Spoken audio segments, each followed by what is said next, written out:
zaman dulu tidak punya tradisi yang kuat mengenai tulisan.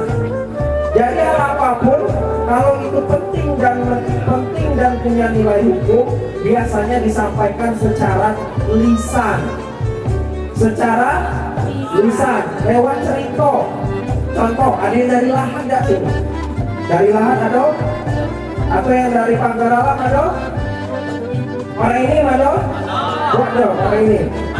Nah, muara ini sama Lahat sama. Itu ada sebuah cerita tentang cerita serunting sakti atau si pahit lidah. Kenapa dia disebut si pahit lidah? Karena sakit. Pahit lidah itu karena sakit demam gitu. Bukan sakit demam. Nah ini salah itu ya. Pahit lidah itu istilah zaman uang dulu. Kalau omongannya A-nya, kalau omongannya B jadinya. Hati-hati uang kan lidahnya pahit gitu ya. Nah itu ada cerita karena di zaman dulu yang namanya menjaga alam, menjaga hutan, menjaga sungai itu penting. Orang hidup dulu dari hutan, dari sungai.